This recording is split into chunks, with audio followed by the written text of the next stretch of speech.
Hi, let's build a storyboard for your audience quickly.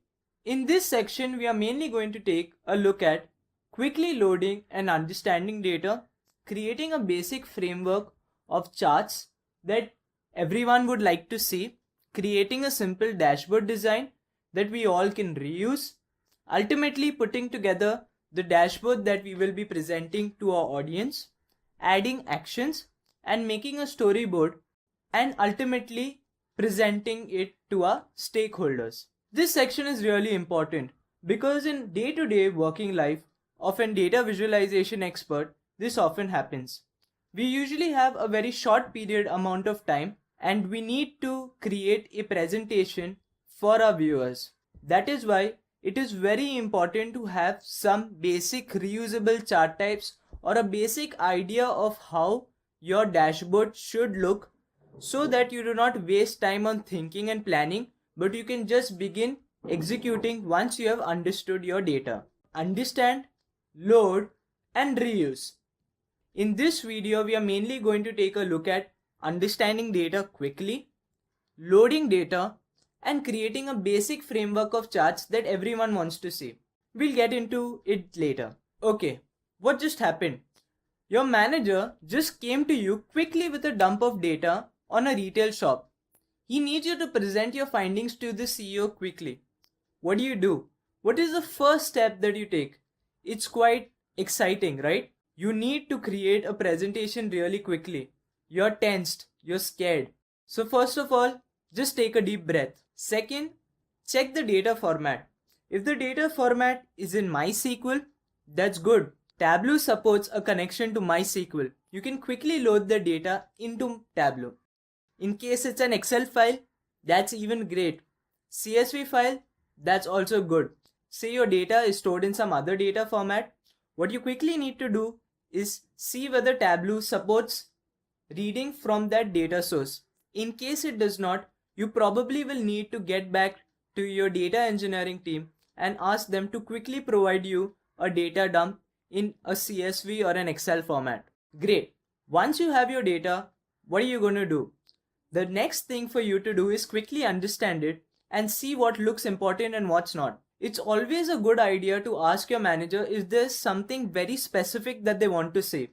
If there's an answer, try to concentrate on implementing it, else make what you feel is important. A lot of times you just get a data dump and people coming up and telling you, show me what you can make. At that moment, you won't exactly have a idea in your mind about what to go ahead.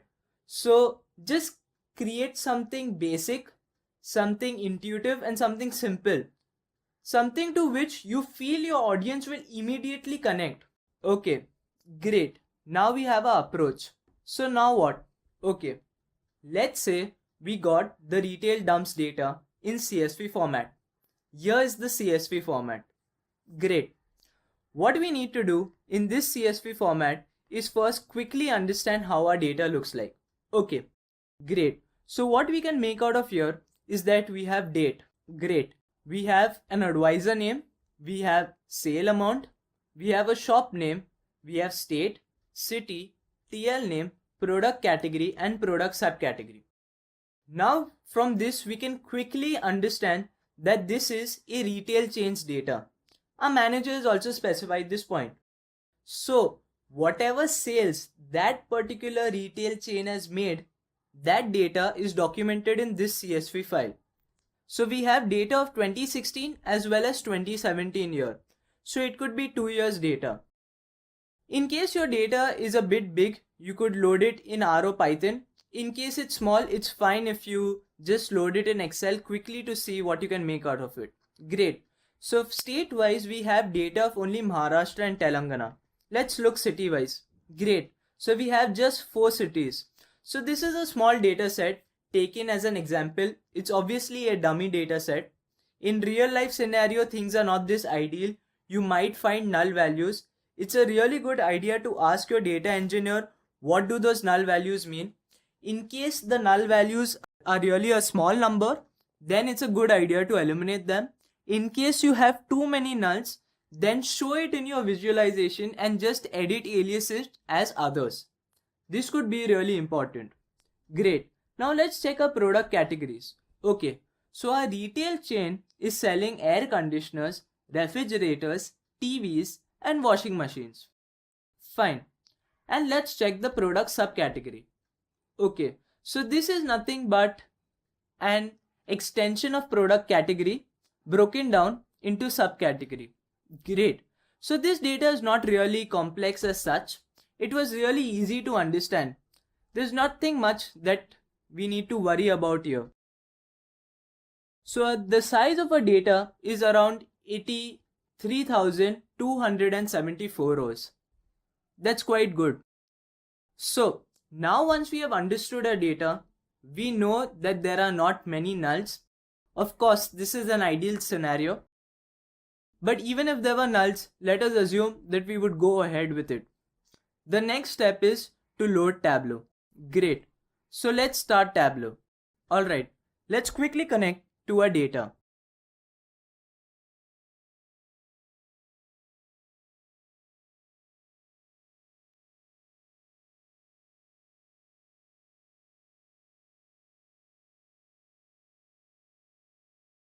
Alright, Tableau has begun to load our data. Now what we need to see, most importantly, is how is our data shown in Tableau. Well, it seems kind of correct. It's exactly the way how it was there in our CSV file when we last checked it in Excel. Let's go to a sheet. Okay, now sale amount is the only numeric field that we can remember, right? So sale amount is in measures. This is a good thing. Tableau has intelligently put sales amount in measures. Let's check our dimensions. We have advisor name. So advisor name is nothing but a salesman. So let's rename this. Salesman. Okay. What's next? It's date. But it's showing date as a string variable. Date is not a string variable. It should be as a time series object. Let's change its data type. So we'll change its data type to date because it doesn't have time. Right? Then you have product category, subcategory, salesman, shop name. Great. All of these are string variables. Now let's go to state and city. The good part here is this Tableau has automatically created an hierarchy. There is first state, first comes state, and then comes city. So, and it's automatically also selected it as being a geographical value. So we don't need to make any further changes here. Let's just rename TL name to manager. Great. Now, let's think from the perspective of a retail chain. If you were the CEO of a retail chain, what would you want to see most importantly in your first view? The first thing that you would like to see is 1. What was your total revenue?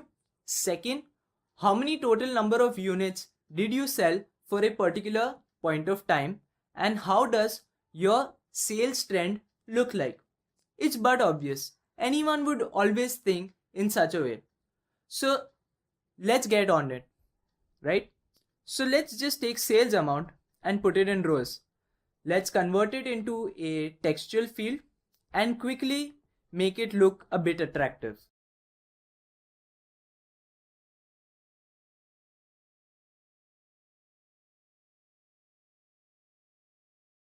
Great.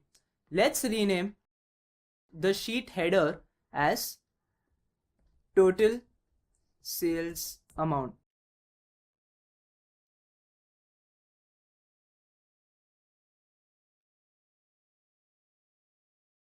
Some retail shops might provide you with the selling price and the cost, and you might have to create a calculated field which is nothing but profit is equal to selling price minus cost price, a small calculated field.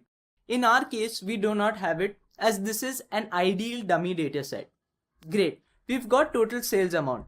What we need to do most importantly is rename our worksheets. There may be last minute changes that could be requested from the management.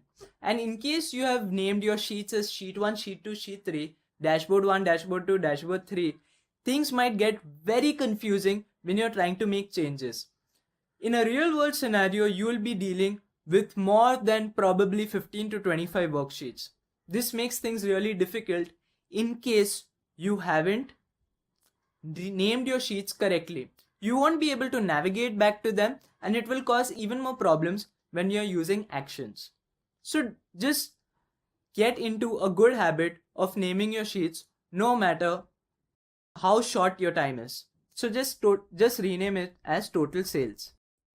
Great. Let's duplicate a sheet, and instead of some sales amount, let's put total number of records. When I say total number of records, I mean the total number of units that have been sold.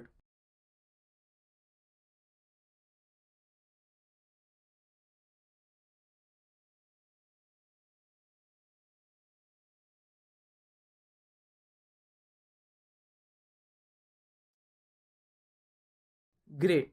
Now we have the total sales and the total units sold.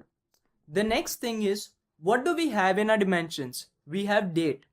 Since we have date, the best thing that we can make is a time series. Anyone is always interested in viewing at a time series. Great. So let's get started.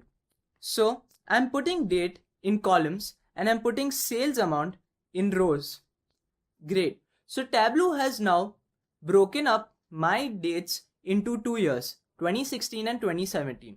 I can further keep breaking dates based on quarters, months, and days.